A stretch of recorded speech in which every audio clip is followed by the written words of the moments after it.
to the Eric Metaxas Show. Ladies and gentlemen, I'm not going to say that Eric Metaxas is a penny pincher, but truth be told, He made me buy my own microphone. and I'm not even broadcasting from a studio. I'm sitting inside a refrigerator box in my garage. Whoops, better hurry up. The wife is backing in the car. Here's Mr. Moneybags himself. Eric Metaxas. Thank you, Todd. Thank you. Yeah, okay. Thank you. Hey, folks, I've had a lot of duds on this program. If you listen to the program the last number of years, you know that a lot of my guests they're duds. But I have never had a dud like the guest that we have in front of me, Jerome Corsi. Dr. Corsi, you know you're not a dud. Well, thank you, Eric. I appreciate that. I just wanted to start out on a high note to let my audience know Thank you. that of all the duds we've had, you're not one of them. Well, thank you. You listen. Your story is so important that it's difficult for me to start. Let's start at the beginning. First of all, you have written a book called "Silent No More: How I Became a Political Prisoner of Mueller's Witch Hunt." You've been all over TV telling this story. It is upsetting to me to think that this is true. In other words, I would prefer to think that this is an unfortunate political moment in our nation's history, that this is not a witch hunt, that they're doing their best. People like Ken Starr and others have said we need to trust Bob Mueller. And I trust what Ken Starr says. But in this case, as the months roll by, I find myself more and more agreeing with your version of it than with the Ken Starr version of it, that this is a witch hunt and it's troubling. What you write in your book about what you've experienced at the hands of Mueller and his people is chilling and horrifying and should be for every American. So to get you in the studio to tell the story, I'm just thrilled, and I want to say thank you for taking the trouble to come here. Well, Eric, it's a great pleasure to be with you. And just to start off, I want to let you know how much I've admired your Bonhoeffer book. And quite frankly, the Bonhoeffer story and the way you told the story have been an inspiration to me in what I've been going through with this Mueller witch hunt. Now, that is almost unbelievable. That is really thrilling to hear, because I have to say that there have been times that I've thought that the parallel with Bonhoeffer and what he faced, today's parallel is the deep state. Not exactly, but the point is that when you're dealing with an enemy that has so much power, that is so entrenched, you really become a Cassandra when you speak against it. People say, "Oh, you're crazy. It's all political. For you to say what you're saying is all political," and they just want to shut you up. The idea that anything that I could have written, obviously it's the life of Bonhoeffer, not my writing, but the idea that it might inspire you, because right now, what you talk about in this book, what you're facing, what you have faced, I want you to tell that story so that people can hear it, because as an American, I find the whole thing, so chilling that it's just hard for me to believe we've come to this place that we're at kind of almost in a civil war, ideological civil war. But tell us, for folks who know nothing about you, you had a 25-year career in financial services. You co-wrote the book with John O'Neill, Unfit for Command. John O'Neill, who was on the Dick Cavett show in 1971 with sort of debating John Kerry. You co-wrote that book. What year was that? That was in 2004, and John O'Neill and I have actually known each other since we were 17 or 18 years old. John O'Neill was the great hero of that book and of the Swift Boat movement. It was my great honor to be able to write the book with John, co-author it, and that launched me into a political writing career. I've written 20 books since 2004. 7 of them have been on the New York Times bestseller list. 2 were number 1, Unfit for Command. Don't rub it in. You're talking to a fellow author, right? Well, There's no need to brag. But I greatly admire your work. No, I'm kidding you. Congratulations. You deserve it. Your books are spectacular. And not just spectacular, but vitally important. Well, this Unfit for Command was really a prelude. I mean, it started me on a path of really trying to expose what we now refer to as the deep state. My current bestseller is Killing the Deep State, and I'm sure that made me a target, as well as the books I've written against Barack Obama, The Abomination, which was #1 in 2008.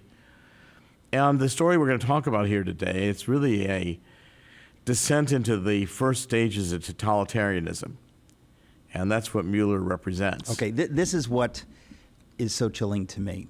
When I heard that Lois Lerner and the Obama IRS were using the power of the Internal Revenue Service, for example, to target political opponents, I said that is the end of the United States of America. Once you have that kind of thing going on, we know that Nixon was guilty of some kind of that stuff, but he paid a pretty stiff political price for the little things that he did. He tried to, quote unquote, screw Dick Cavett. I don't know if you remember that, right? Oh, I remember very clearly. And it's horrible what Nixon did, but what we have now, what we had under Obama, what we've had under this transition, and so on and so forth, if it is true, if your version is true, you are quite right. This is absolutely the beginning of something that pretends to be anti-fascist, pretends to portray, or rather attempts to portray the current administration as somehow fascist and authoritarian, when in fact it is they who are that.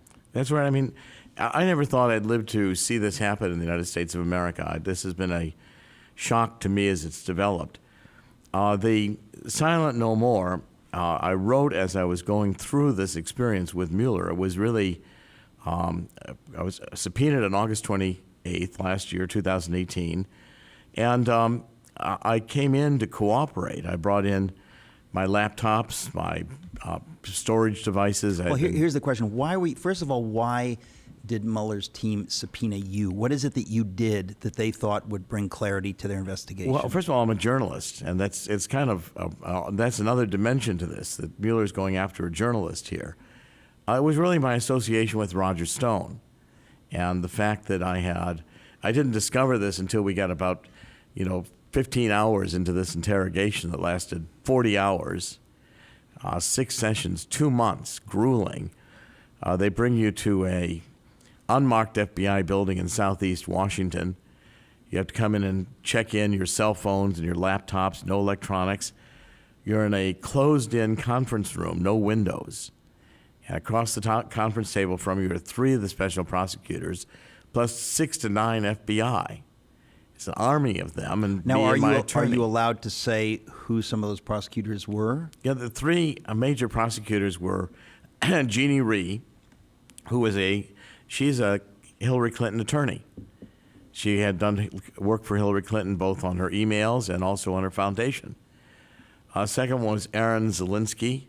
He's a prosecutor under Rod Rosenstein. He was the youngest of the 3, very, very arrogant, very sure of himself, very much of a partisan ideologue. And the third was Andrew Goldstein, who was the most senior of the 3, but not running the team. He was a former head of the corruption division in New York, Southeast District of New York, under Pret Bahar, U.S. Attorney. Okay, these names are familiar to me. Again, what you're saying is very upsetting because you're confirming my worst fears. The idea that these folks are partisan ideologues working for the other side, which is not just the anti-Trump side, but the pro-Hillary, pro-Obama side of things, it should chill every American. And I want to thank you for your bravery in speaking out, because this is the end of America. If we don't fight this, as you are fighting it by God's grace, it's the end of America. So we'll take the full hour. I want to hear as much as you can tell me. Now, I want to be clear before we go to the break. The book, Silent No More, can be pre-ordered. It doesn't come out till March. But it's in iTunes right now and an audio book on Amazon. And I narrated the 9.5 hours myself. Oh, great. So you can really hear me tell the story. So you can get that now. Right now. Okay, Silent No More. They can get the audio version, iTunes and iTunes and Amazon, and there's an ebook. And and the ebook as well. Okay, Yes. so only the hardcover is coming out in March. Precisely. Folks, stick around. It's the Eric Metaxas Show. Jerome Corsi, my guest.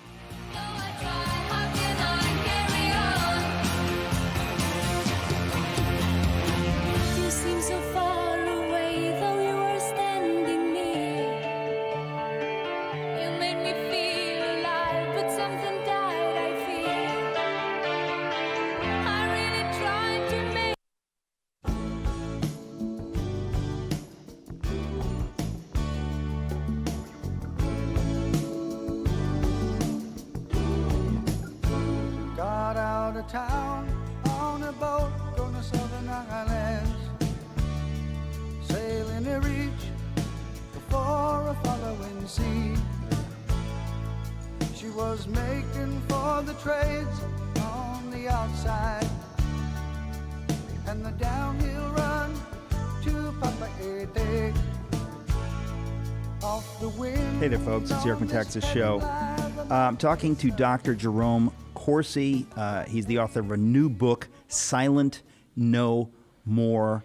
Dr. Corsi, the story you tell is as chilling as it gets in a free country like the United States of America. So let's go back. You said that you were you went through 40 hours of being grilled, and it is every ugly thing that I feared. Absolutely. I mean, it starts out, first of all, I did go in to cooperate. I have done nothing wrong. Right. I mean, I'm 72 years old. I've never committed a crime. I don't have a parking ticket on my record. Wow. That's Okay? pretty good. And in the first few minutes, they play this memory trap, which they call a perjury trap on you. First of all, they've got a 8-inch thick book there on the table with all my emails, phone calls, everything. They won't let me see it. They won't let me review it.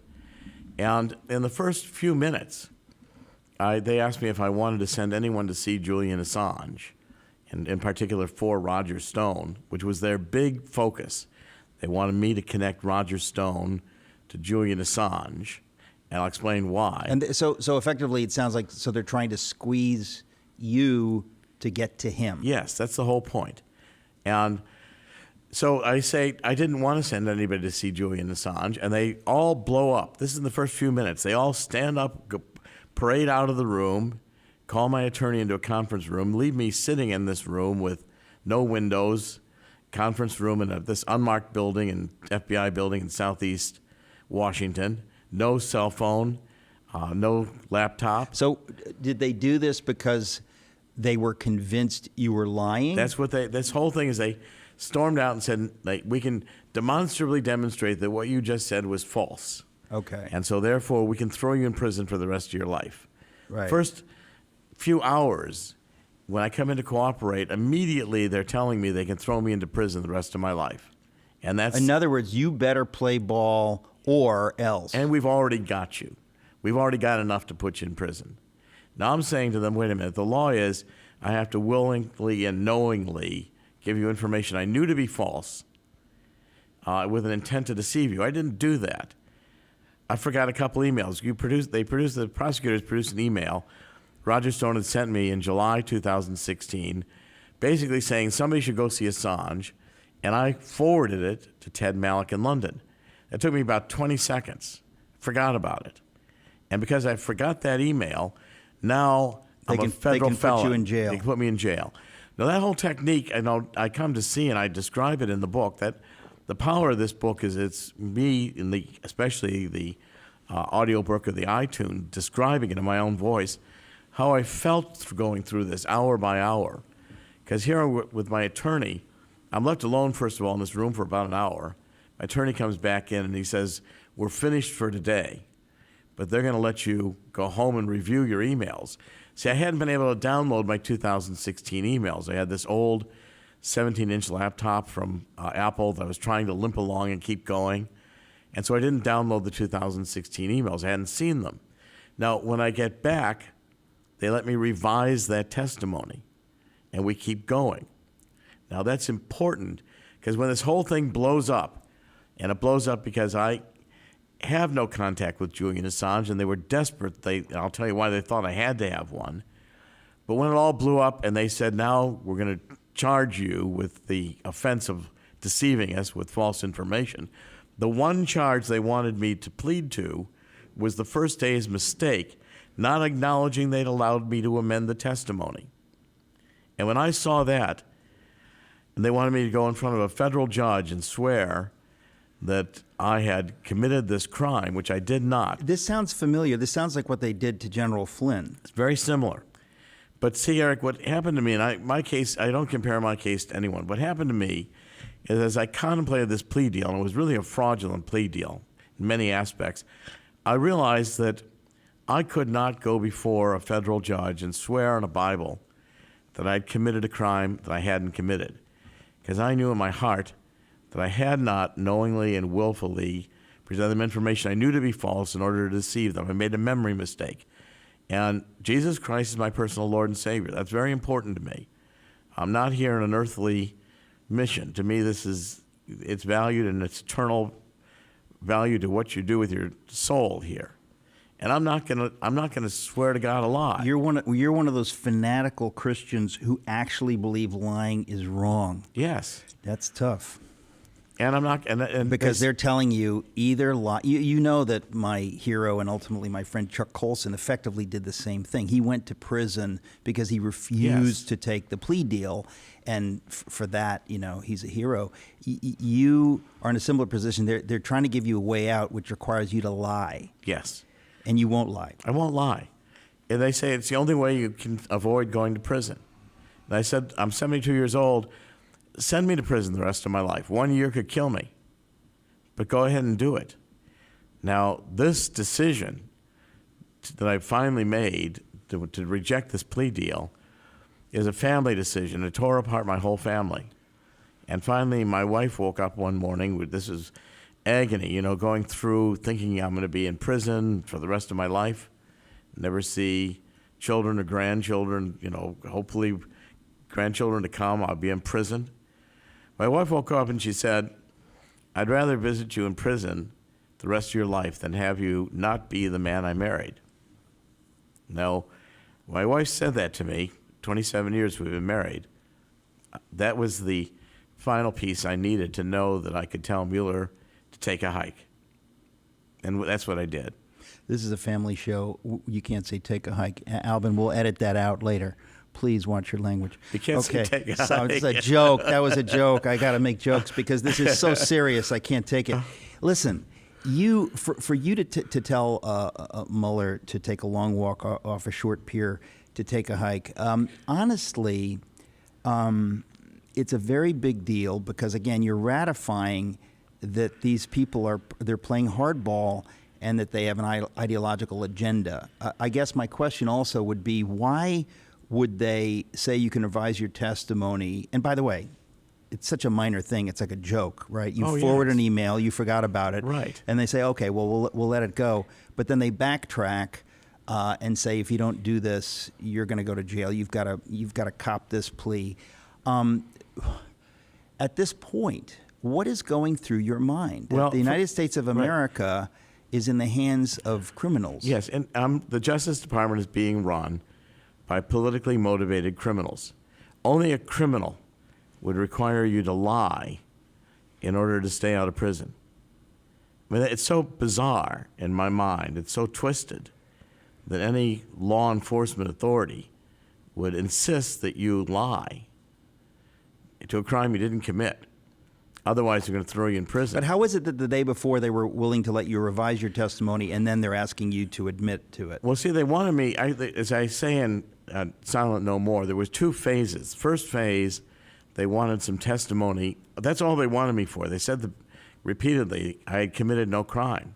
The only crime I could commit was not telling them what they wanted to hear. Well, the first part was the only time I went to the grand jury. I was able to tell them the truth, and it was what they wanted to hear. Right. That involved my basically, writing for Roger Stone a memo and a series of articles that tried to explain what I believe was a cover story for his a tweet saying soon Podesta will be in the barrel, and I said, well, you could say that was because Podesta and Hillary Clinton had made so much money in Russia selling military technology during the reset. Right. And that was, Peter Schweitzer's work, which is outstanding on this issue, was what was the key there. So they loved that testimony. And the second part, when they brought me back and said, now you've got to tell us who your contact is with Assange, that blew up. Right. Because I didn't have a contact with Assange. And when they didn't get what they wanted, now they're going to throw me in prison. That's the difference. And they allowed me to amend my testimony. I said, my memory's terrible. I can't remember any precise email or phone call from 2016. I'm not a human tape recorder. You can't punch a button Right. and have me record it to you with precision. You've got it in that book. Why don't you share me what you've got? Well, And this is technically legal entrapment, is it not? I believe so, yes. Okay, so And it's horrifying. Your mind begins, what have they got? They're constantly trying to trip you up. And then they get angry at you. And then getting angry at you, they act up and they... this is classic. I mean, we've all seen this garbage on police shows. We're going to be right back, folks. This is the story of our time, unfortunately, but we need to know what's happening. Jerome Corsi is my guest. It's the Eric Metaxas Show. Please stick around. Folks. Hey there, folks. It's the Eric Metaxas Show, talking to Dr. Jerome Corsi. The book is Silent No More. And what is the other book that you have out right now? it's called Killing the Deep State. Killing the Deep State. Okay, so you're up on this stuff, and you're telling me that you've been experiencing the deep state. I just want to ask you, as an American, where do you think this is going to go? Because I simply cannot believe the level of bias in the media against this president. I look at the Times every day. It is constant. They never give him a millimeter of a break. Never. And with Mueller being able to do this kind of thing to folks like you and to squeeze people, where do you think this may end up going? Well, first of all, it's not equal justice because they're completely uninterested in hearing anything about Hillary Clinton or Strozik and Page or any of the others that we know broke laws. This is entirely one-sided. I mean, my attorney said, look in your rear view mirror, there's a lot of corpses of Democrats that you've successfully eliminated. And this is revenge. They're getting back at you. They want to silence you and eliminate you. And I realized that was exactly true. And these techniques they use to break you, by the end of 40 hours and 2 months, my mind was mush. You know, you feel like, where's it headed? They kept saying, Dr. Corsi, you have no idea how extensive our investigation's been. They have everything. This is like out of Kafka or Stalin. Yes. I mean, this is... They have everything. They have everything I gave them, and I gave them my computers, I gave them my cell phone. They had it all to begin with. But they needed me to confirm. They didn't ask me a question they didn't answer they knew the answer to. But they had surveillance on me going back, I don't know, maybe to 2004 when I co-authored Unfit for Command with John O'Neill. And they had they knew the content of my phone calls. They had all my emails. How do they know the content of your phone calls? Well, that's what I want to know. Wait a minute. This is the United States of America. They knew the content of my phone calls. That seems unconstitutional. They could tell me the keystrokes I made on my computer in writing an article. Could tell me when I woke up in the morning, what keystrokes I made, what articles I'd saved. They could track my movements in writing articles moment by moment for any article that I've written in the past 14 years. And they have all of that. And if you make a little mistake of memory, yeah. Now they do this memory trap, and you're look, we expect this kind of stuff in China. Okay, in China, they are using the extraordinary technology we have today to oppress their people with the help of Google, with the help of Facebook. In other words, we have Americans running things like Google and whatever, participating in working with totalitarian states.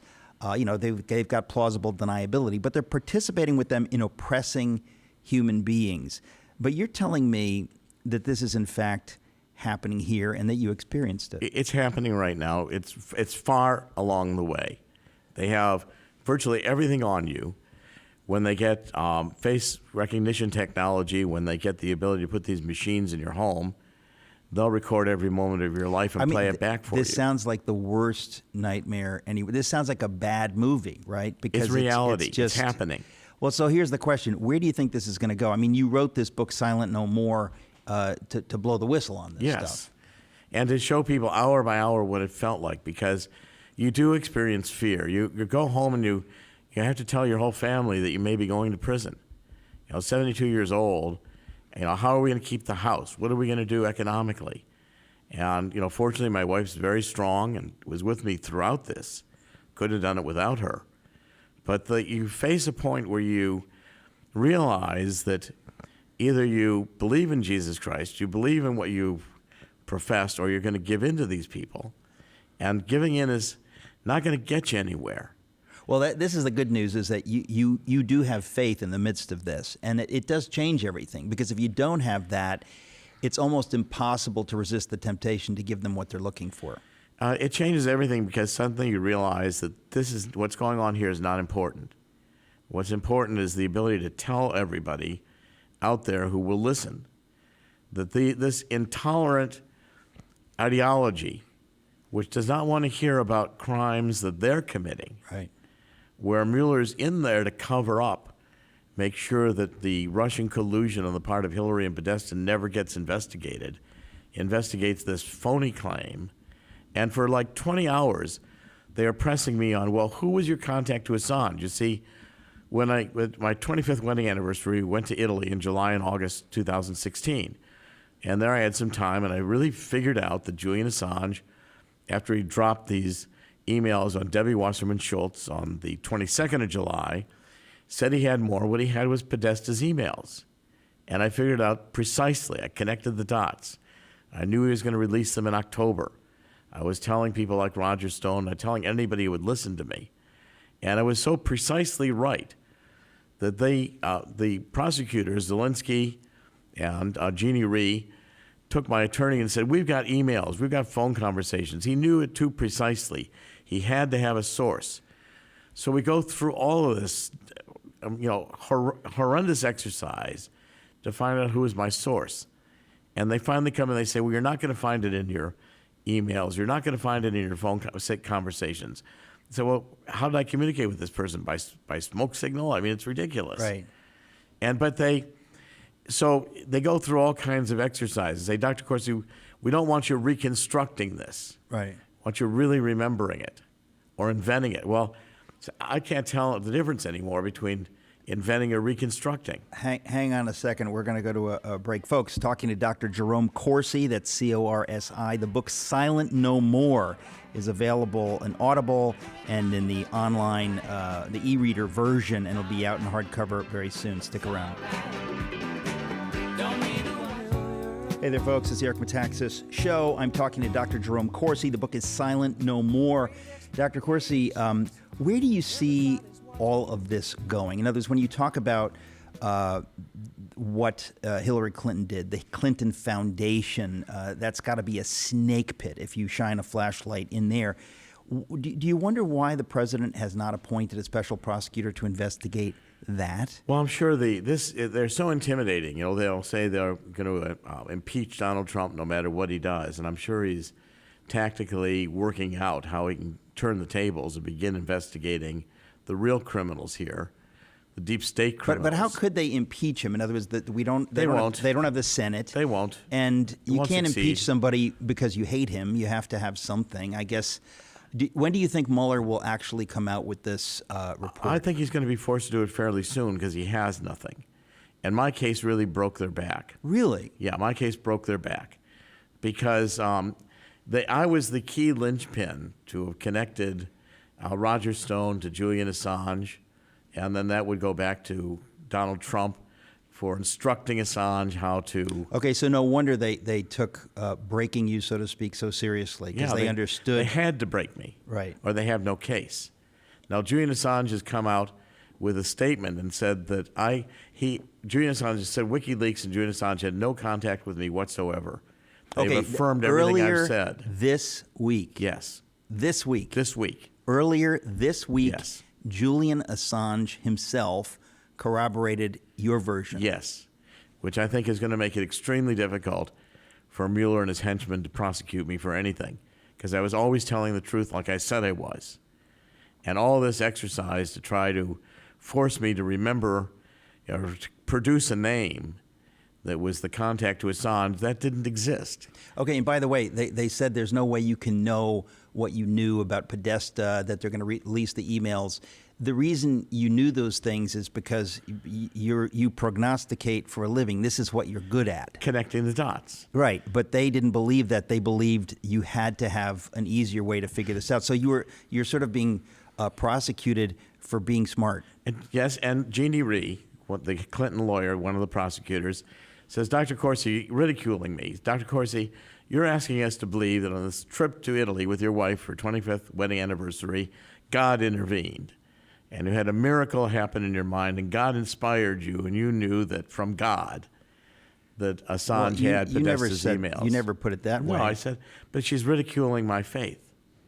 She's ridiculing. That's her job. She's a Clinton attorney. And I said, I don't appreciate you, Ms. Ree, ridiculing God. But I said, if you're asking if I figured it out, yes, I deducted this, that Assange had Podesta's emails and what he would do with them. Right. And I was right.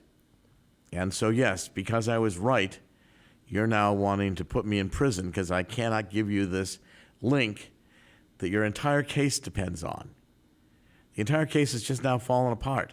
I guess I just want to ask, when you projected this idea that Assange would release these things in October, I guess that's based on the assumption that Assange does not like Hillary Clinton and Podesta. In other words, that he wanted to harm her chances of getting elected. And how did you know that? Because I was never clear on that. Well, I think it's a little bit different, Eric. What I've come to conclude, I've studied Assange very closely, is that whatever he's got, he uses strategically. I don't think he has a political preference. But I know when he got a hold of these emails and he saw that he had Podesta's, he knew he had the atomic bomb for an October surprise. He may be a Bernie Sanders advocate as well. In other words, I think that part of what made everybody so angry, and including angry at Bernie Sanders for being such a milquetoast, is that you saw the power of the Clinton machine try to kick Bernie Sanders to the curb and just through sheer power decide who would be the nominee for the Democratic Party, which is a foul thing. And ultimately, you can say that is precisely why Hillary Clinton lost, because all of the Democrats who might have voted for Sanders, or who would have voted for Sanders and who might have voted for Hillary, I think were disgusted ultimately. Well, and my calculation with Assange was that Assange is just so savvy with media that he would use to the best advantage of WikiLeaks whatever he had. And if he had an October surprise, he was going to use it in October. Right. He was going to drop it drip by drip because he would dominate the news cycle all the way until Election Day, and that's what he did. Yeah. I'd also studied Podesta for maybe 10 years and knew that these would be vile content in them. What do you mean? Well, some of the things that were in it about the Catholic Church and their hatred of the Catholic Church, their disdain really for the minorities they were exploiting. A lot of the content of these emails, how sick they really knew Hillary was. It was the content of the When you Podesta say emails. how sick Hillary was, Physically sick. in what way? They knew Hillary had physical ailments. Like what? Because I mean, to this day, I have not really been clear on what. Well, she has. I'm not sure what I'm not a medical doctor, and I wouldn't attempt to diagnose it. But the dizziness, the fainting, the phenol lenses that she was wearing to prevent double vision, there was clearly something physiologically going on with Hillary Clinton. Right. And it was apparent to those of us who were studying it, and it was discussed in the Podesta emails. I figured it probably was. That was, again, speculation on my part. And see, the special prosecutor had a predetermined story. They had a crime, Russian collusion, and they had a criminal, Donald Trump, who they wanted to impeach. And all they wanted was information that fit into their narrative. If you didn't give them information that fit into their narrative, you had to be destroyed. Right. And that's the exact opposite. A legitimate investigation begins with a crime, starts with an investigation and produces suspects, and then has evidentiary basis to back that up. Here they're looking for me, for instance, to just give them a name, and they connect Roger Stone to Julian Assange, they connect it to Donald Trump, and now they've got their collusion. Well, I mean, it's like reading Solzhenitsyn or like reading Kafka. Yes. I mean, it's absolutely chilling to me that we've come to this point. Look, human beings are fallen, even in the great United States of America. But when you see this through the system in this way, it is every American needs to understand that if we do not get serious about keeping the republic, it's going away. We need to get serious. We've been given a reprieve, but we have to fight as you're fighting. We'll be right back talking to Jerome Corsi. Hey, Hey there, folks. It's the Metaxas Show, Spirit in the Sky. Hey, we're talking to Dr. Jerome Corsi, the author of Silent No More. You are a whistleblower, sir, and I mean that in the best sense.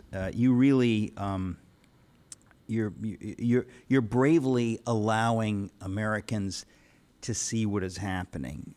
So I want to thank you on behalf of my favorite country and on behalf of freedom lovers across the globe. This is very, very important. Where do you see this going? I know we'll do a second hour with you, but I just wonder, this investigation right now, the effort to undo this presidency, this election, I should say, where do you see it ending up? Well, I think, first of all, it had to have been stunning to them that I rejected their plea. And it's complete miscalculation of who I am as a person. And it's put them dead in the water. But it makes sense that they would be surprised in the sense that what you have, the faith that you have, is not something which they factor in as existing in any serious way. In other words, you have to play ball because apart from your faith, anybody would. I was saying that earlier. So, so what do you think? They're surprised, but not just not your case, but the whole thing. Where do you see it going? Well, I mean, I think I've also sued them for $350 million in federal district court. Yes. $350 million? $350 million. And I intend to win the case, even if we have to take it to the Supreme Court. We're suing them for illegal electronic surveillance, for illegally leaking grand jury information to the press, and for techniques of interrogation that are criminal prosecutorial misconduct. So you're ratifying my thoughts as I was listening to you talk about not just the way they treated you, but the way you said that they had knowledge of your, the keystrokes on your computer and so on and so forth. That is, again, so chilling. But it takes someone like you, a brave, selfless man who loves his country and not just his own skin, to sue, to take the trouble to confront them because they have power unless we, do what you're doing. Well, Eric, it's interesting to have gone through this experience. First, you do feel great fear. And it is the psychological breakdown, which is intentional, of 40 hours of questioning. By the time you're done, they have broken you mentally. So you can basically your mind's mush. Because you're sitting here now and because you've kind of come out this side of it, that part of it is hard to believe, and so it's important that you say that. It's absolutely, at the end of this, I was a complete wreck. And just hard to even manage myself in terms of continuing. And suddenly when I made the decision with this plea deal, as I said, my wife's support was tremendous. You kind of come out on the other side of it. It's like in a huge storm, that you're in the middle of the storm, and then suddenly you kind of get to the eye of the storm, and it's very calm. Because you realize that fundamentally there's nothing they can do to me. Put me in prison the rest of my life, it's unimportant. That's not what I'm here for. That's what's so fascinating is that, as a Christian, I believe, and this is classic Bonhoeffer, right? When you die to self, no one can threaten to kill you. You can't be because threatened. you are already dead. And the only life you have has been given to you by God. And if you don't fear that, then they have no power over you. Well, that's why I think your book on Bonhoeffer is so brilliant, because I've experienced that. You're one of the rare people who have experienced that. We're out of time for this hour. We're going to keep you over, if your handlers will allow it, to continue the conversation. Folks, do not leave talking to Dr. Jerome Corsi. It's the Eric Metaxas Show. Hey there, folks. That's Ringo Starr, for those of you scoring at home. I'm Eric Metaxas, and my guest for this, our second hour, Dr. Jerome Corsi. Dr. Corsi, again, welcome. Thank you. It's just a joy, a great joy, to have you with me here in the studio, to hear your story and to get your story out to those who are paying attention to this program. This is the battle for the soul of America, and you're right in the thick of it. And, on behalf of all Americans, again, I want to thank you, because if you don't do what you're doing with the bravery and the faith you have, we all lose. This is something, what you're talking about facing in the Mueller investigation. To reprise for those just tuning in, your book is Silent No More, and the subtitle is How I Became a Political Prisoner of Mueller's Witch Hunt. Where do things stand this moment? You're proceeding with your $350 million lawsuit. Right, and I intend to win it. I mean, we've got to get past the motion to dismiss, but at the U.S. District Court, if that happens in D.C., we'll take it to the Circuit Court, we'll take it all the way to the Supreme Court. Someone's going to hear this case. It's got merit, and I'll insist that it be heard. Yeah. And it's interesting. I mean, I did not do this to be heroic. I did it because I couldn't do anything else. There was no. Well, of course, that's usually the way heroism happens. But we're really glad that you're the kind of person who couldn't do anything else, because there are a lot of people who could do something else and would have done something else, and they wouldn't be going through this. I just imagine going to in front of a federal judge and putting my hand on a Bible and swearing that I had committed a crime I hadn't, because I know I went in there to provide them the truth. I told them the truth. Right. I didn't go in to willfully lie, and I realized I couldn't do it.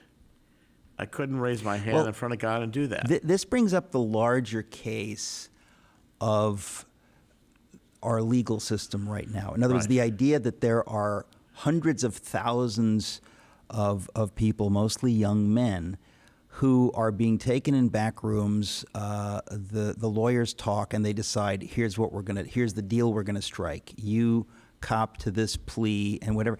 There seems to me something fundamentally immoral about this, and this is happening all over America as we sit here. We've given prosecutors these enormous powers, and now with the surveillance they have, the ability to know everything about you.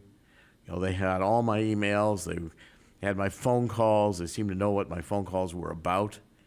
I mean, they had every aspect of my life, and they researched every aspect of my life. They sent the FBI to meet everybody they found that I was dealing with in 2016. In other words, they realized that in you, they have either the biggest fish or the thing that they need to get the biggest fish, and they used all of the power that they had. They sent the FBI to knock on the door unannounced of my stepson, my 40-year-old stepson, and say, "Are you Dr. Corsi's IT expert?" He said, "What are you talking about?" He said, "Well, they've had this text message where I had asked my stepson to come over and scrub a computer back to factory." And Andrew laughed at him. He said that was an old computer he had in his desk for years, and it had been out of memory. Right. In other words, there was actually nothing nefarious about this. Unlike, we can talk about BleachBit, hammers. Yes. I mean, Hillary Clinton with all the computers she destroyed. Mine was a matter, my wife needed a computer for her business and said, "Why don't you take this old one to my stepson so she doesn't have to buy one?" Well, but to get back to the Hillary stuff, how is it that we do not have our law enforcement in America looking into this kind of thing? What is happening? I mean, I don't understand what happened with Jeff Sessions, but we will soon, I suppose, have a new attorney general, not an acting attorney general. Does it seem to you that maybe Trump will finally be backed into a corner where he's willing to take the political risk of going after Hillary Clinton and the Clinton Foundation? I believe he will. I mean, first of all, you cannot expect the Department of Justice to clean up itself. What the reality is, the bureaucracy, including Justice Department, IRS, CIA, NSA, is packed with leftist political operatives. Right. That's unfortunately and the they case. have an ideology that leaves no room for the First Amendment. They don't want debate. They want to be able to see you as evil, wrong, because you might believe in Jesus Christ and view some of their ideas as against God's law. Well, look, when you effectively, you, Dr. Jerome Corsi, you effectively, by co-writing that book with John O'Neill, scuttled John Kerry's ability to become president of the United States. You made an obviously extraordinarily powerful enemy in 2004. There's no question of it. And I also, with Barack Obama, wrote the book on the Abomination in 2008, #1 bestseller, exposed Obama as a radical Marxist in his training, culturally at least raised in Islam with his stepfather in Indonesia. They didn't want that done. Hillary Clinton, I had a book just recently, Partners in Crime, exposing the Clinton Foundation as a criminal enterprise. So I was clearly someone that the deep state wanted to silence, wanted to do away with, Right. wanted to put in prison, and they could, so they'd shut me up. And that was their motivation. Or make a deal with you, in other words, or use the leverage they had by being able to put you in prison to make the deal to get something bigger, which you didn't do. Right, say, or you don't have to go to prison as long as you'll go and admit to this one crime, which I did not commit. I wouldn't do that. And so therefore they say, well, when would I be sentenced? Well, a year from now. If any time in that year I said anything or wrote anything, I could never publish this book, Silent No More, because they would say, you broke your promise, and now we go to see the magistrate, we're going to recommend prison time. So wait a minute, I've got securities licenses. I've had them since the mid-'80s. Said it'll be secret, sealed, that you pled to a crime before a magistrate. So you don't have to tell the reporting agencies and securities and insurance. So wait a minute, you're asking me to commit more violations of regulations. So I have to lie, and I have to either break laws or regulations in order to comply with what you want me to do. I said, you're the criminals. Only a criminal would give you a plea deal like that. And I said, I'm not doing it. Won't do it. I mean, Put me in prison the rest of my life. yeah. Go ahead. It's extraordinary. I mean, you expect this kind of thing to happen, in a back room in rural Alabama in 1930. You do not expect this to happen in this century in Washington. Well, I have a Harvard DC. PhD. I've had careers successfully in financial services and universities. I did government research. I have never committed a crime. I even find parking ticket in my record. Pay our taxes. No problems with reporting all the income. Try to live a moral life. And I've written 20 books, as I said, since 2004.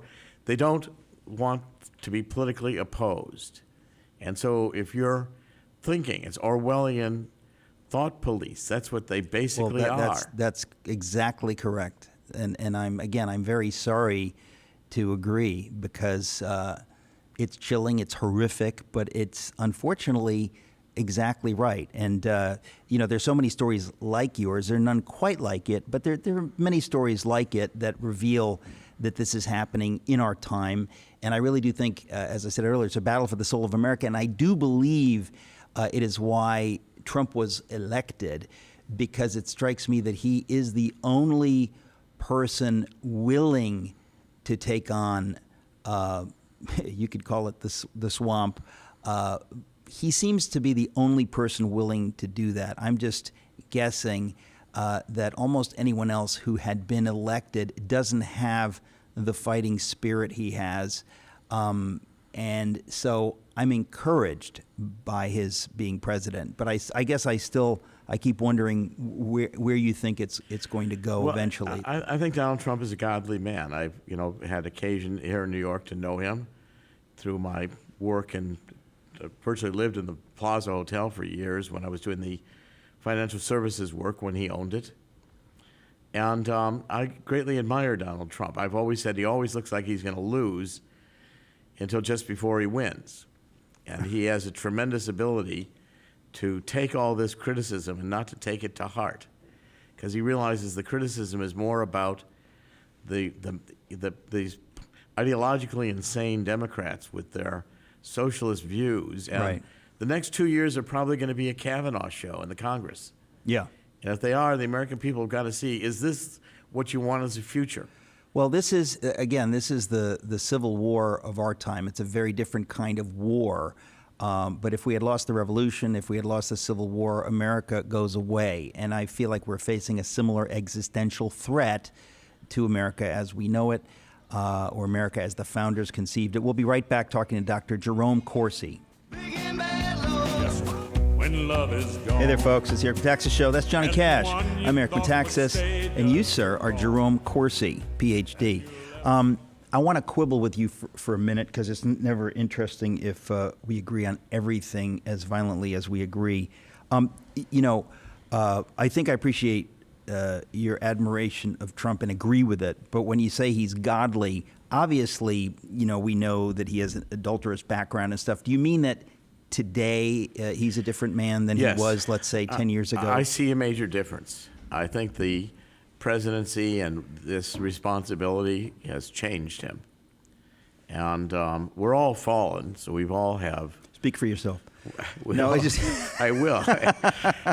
Of course. No. There's no question, and we agree with that. But I've said the same thing, but I've never heard anyone say what you just said besides me. That it seems to me I perceive it. that being the president of the United States, he takes it as seriously as we would hope. Yes, he gets it. Yeah. I think he understands that what's at stake here is not a building a wall or increasing the economy. What's at stake here is the survival of the United States. We are on the verge of becoming what our founding fathers rebelled against. Right. George III, with massive and surveillance capabilities beyond comprehension. Right. And when face recognition technology gets here, putting devices in your home that can record everything, Yeah. the state will be able to play back for you every minute of your life. I mean, this is out of 1984. This It is is. George Orwell. I mean, it's really crazy that we're talking about this. George Orwell on steroids. And Yeah. George Orwell never imagined this kind of a power. It was fictional in his mind. Today it's reality. Well, when we talk about Donald Trump perceiving the existential threat, it's interesting because you wouldn't expect him. I don't expect him to be aware, even of the title of my book, if you can keep it in the context of Benjamin Franklin saying, "A republic, madam, if you can keep it." In other words, all of that stuff, Trump seems nonetheless to get it instinctively. He does, I believe. That's what I find fascinating, is that he has an instinctive sense of right and wrong and of injustice, and he's willing to fight. Yes. And it's kind of a sense of when, God comes upon a person, and maybe a person that has not had that experience for their entire life, there is a fundamental shift of vision. And you begin to see the world differently. Things that were previously important aren't so important. And you begin to realize, I went through this in a massive way, and, it speeds like in hyperspeed. You suddenly are sitting there in the middle of this interrogation and realizing they're trying to destroy you, put you away for the rest of your life, silence you, get you to say things that are not true, and you realize you're not going to do it. Well, it's like the calm in the center of the storm. Suddenly you realize that there is absolutely nothing these people can do to you, and they're desperate. You begin to see them as pathetically desperate. With all their powers, with all their money, with all their authority, they have nothing because they lack moral authority. Only criminals would be asking you to lie in order to stay out of prison. Well, they don't believe it. It seems to me that somebody said it the other day about, that they feel that they are morally superior and that the ends justify the means because they're looking for a kind of in their minds, a kind of moral justice which allows them to use immoral means to achieve it. And that's effectively where we are. I'm going to give you another chilling moment here. Aaron Zelinsky, who's the youngest of the prosecutors, very arrogant guy, the one who had done the lead, had done all the work on me, said he read all my books and listened to all my live chats, and he suddenly gives me a lecture. He says, "Dr. Corsi, you take a fact here and a fact there, and you weave them in lies, and you're not like us. You don't know the difference between truth and false." And I'm sitting there, I'm stunned. You know why I'm stunned? First of all, he said that my work is all political and he objects to it. He thinks I'm, a nutcase because of my political views. But I'm saying, I should have said this to him, but I thought it. It's in the book, Silent No More. I said, "Mr. Zelensky, you don't have any idea what you just reminded me of." and said, I doubt if anyone will, when Jesus Christ is being interrogated by Pontius Pilate, Christ says, I am the truth, I am the way. Whoever follows me will follow the truth. And you know what Pontius Pilate asks him? What is truth? And there Zelensky is telling me he's the arbiter of truth. It's a stunning thing, first of all, that someone that young in his tremendous arrogance would dare to talk to you in that way. Somebody, old enough to be his father, it sounds like. It's just extraordinary, and it reminds me of, the Red Guards. You find this kind of ideological mania in places like, Mao's China, the Cultural Revolution, and it's a frightening thing, that kind of power in the hands of the young, foolish, arrogant people. Well, our founding fathers warned that we were only one generation ever from losing liberty. And today you can see it. If these ideological purists take over, it's only a matter of time until they ban the teaching of the Bible. Oh, that's quite right. That's quite right. Well, we're there. People need to understand that threat is very real. It isn't me they're coming after. They're coming after all of us. We're going hang on. We're going to go to a break. We'll be right back with Dr. Jerome Corsi. Hey, folks, it's the Metaxas Show. I'm talking to Dr. Jerome Corsi. The new book available on audio and iTunes and in e-reader version is Silent No More. Extraordinary story. I want to touch on what you just said, Dr. Corsi. The other day on Turner Classic Movies, which I watch all the time, it was, they had On the Waterfront, and you have Carl Malden as the priest talking to Marlon Brando's character and basically saying, if you want to beat him, you're going to have to go against these hoods, these thugs, in court. You're going to have to dare to speak the truth. And when you do that, you'll be vilified. People will turn their backs on you, but you'll do the right thing. And if you do that, you make it possible for others to follow and to win. I have to say, that's when I hear you tell your story, you are, like that Marlon Brando character. If you didn't do what you have done and are doing, the bad guys, by definition, they win. Well, I'll give you another story that gave me great solace in going through this horror story, and that goes back to the biblical story of Sodom and Gomorrah when Abraham's negotiating with God. Right. He starts out by saying, "Just let me go find so many people who are righteous. Would you save the city?" God said, "I'll save the cities." Well, they get down to one. God said, go find. Ultimately, the story is suggesting one. In my mind, right. And what it means to me is that if it all it takes is one, which means it's up to each and every one of us, not just me, but up to every person to say, I will not go along with evil. I reject evil, regardless of the consequences. In Nazi Germany, the story of Bonhoeffer, how much easier it would have been to go along in 1933. Yeah, or Niemöller, one of the great heroes of that time, who was in prison for 8 years. You talk about trying to squeeze somebody.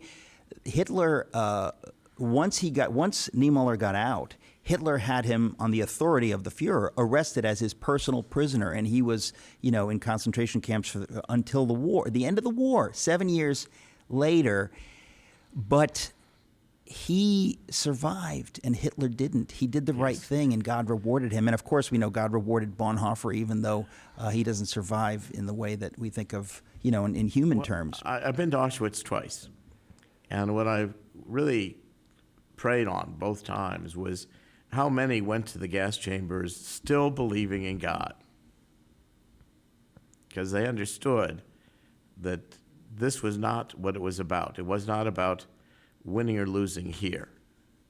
It had a more eternal purpose to it. Now, I needed to have those kinds of thoughts. I reflected on all that. I was reading the Bible. I was thinking through these parts of the Bible and realizing that, you've got to stand with God.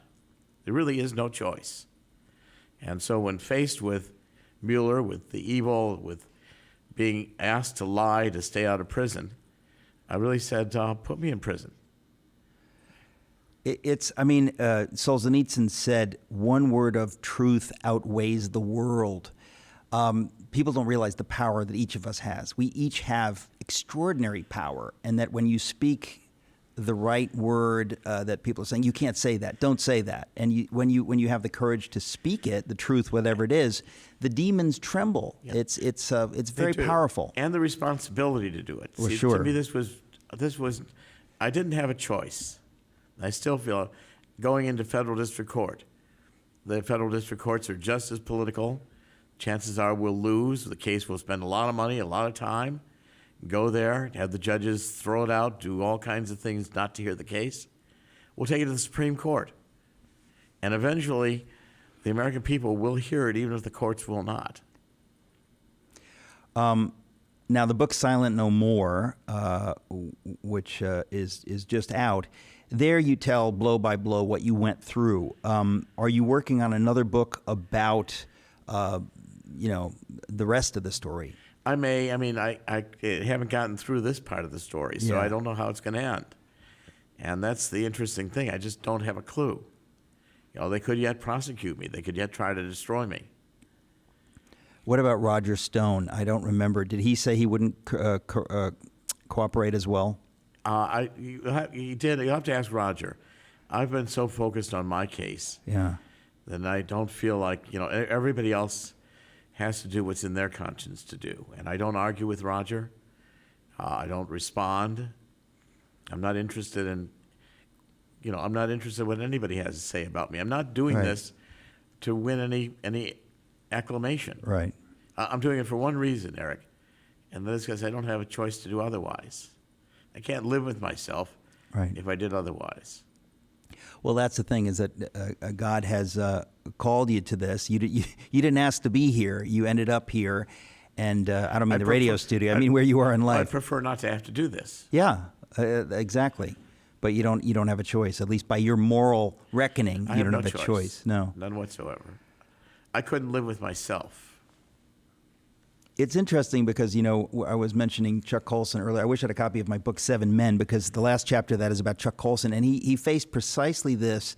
And he knew that his lawyer was begging him to take the plea, begging him and saying, you are insane not to take it. You're crazy. And he said, my faith will not allow me to say that I did something that I didn't do, and I have to put the rest, I have to put the outcome in God's hands. And if He wants me to go to prison, I will go to prison. Right. Well, guess what? God allowed him to go to prison, and because he went to prison, he spent the last 36 years of his life serving prisoners and making a mark that he never would have made if he hadn't gone to prison. It's an amazing thing. I got to meet him and shake his hand and tell him how much I admired his courage and what he had done. You reach these moments in your life, at least I have, and I don't have any future calculation.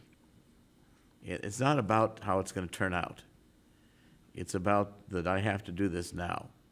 And That's right. I wrote the book in order to tell America, so you can read this book, Silent No More, and realize it not only can happen to you, it's going to happen to you. When we come back, we've got a final segment with Dr. Jerome Corsi. Folks, it's the Eric Metaxas Show. Stick around. Hey there, folks. It's the Eric Metaxas Show. Final few minutes with Dr. Jerome Corsi. The book is Silent No More. What happens now? I mean, the book is out now. People are hearing this story. Do you think anybody on the other side may wake up and say, my goodness, what have we become? I'm not sure they'll have that kind of an awareness, but they may be afraid of what's going to happen if they continue to press this, because I think they never expected I was going to write a book, expose them, tell them I was not going to take their plea deal, stand up with them morally, and say what you're doing is evil, not just wrong, evil, will destroy the country. And, all I ever really wanted to be was a writer. That's what my whole life was since I was a child. I wanted to be a writer. And I've been fortunate to have had the opportunity to do that. Now, as you know, writing, you spend a lot of time by yourself, a lot of time reflecting. I mean, you live each book. And I've written some books which have forced me to really think hard about the politics we're in today. The books I've written against John Kerry, against Barack Obama, themes that have not been popular to take on. No one is going to face derision, be called a conspiracy theorist. Right. But but what drove me and has continued to since the Kennedy assassination when I was 17 years old, I gotten to see Jack Kennedy, and been around Jack Kennedy. I was a truant from school. How in My the dad was world does a teenager get to see Jack Kennedy, President Kennedy? Well, my dad parked me in the McClellan Committee hearings and said, "Sit here, kid, and tell me what you see." It was better than going to school. What in the world did your father do that he allowed that he? He had was to- a labor union negotiator and a labor union lobbyist. He spent a lot of time in Washington, D.C., hired Edward Bernays. I spent a lot of time with Edward Bernays. He was in public relations. I've been trained by brilliant people all my life. And what I'm saying is that, when you taking on the deep state, which has kind of become one of the main themes of my life, is something that I think I was put here to do, to be able to explain to people that what our founding fathers knew, but in today's technological world, we cannot allow government to have these enormous powers. Right. We cannot allow government to know everything about us. We cannot take lightly the abandonment of the First Amendment, the Second Amendment, the Fourth Amendment. If we do, we will be enslaved. Oh, it's just pulling a thread. The whole thing unravels. There's no question about And it. this I mean, time- religious liberty at this point. You talk about banning the Bible, and once you lose that, everything goes down. That's the inevitable path. And it will be done globally, because these people have global aspirations to Yeah. control. And they have the power and they have the capability.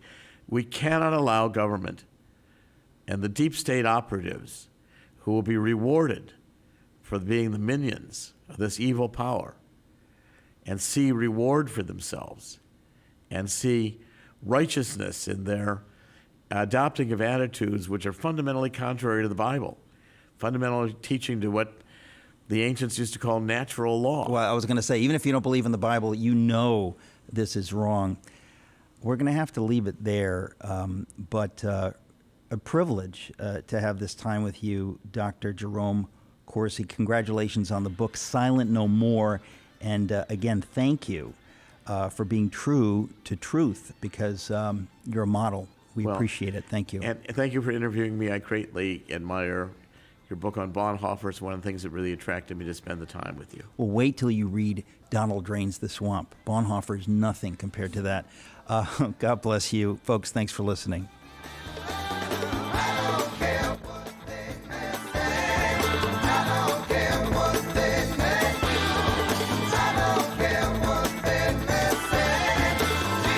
Just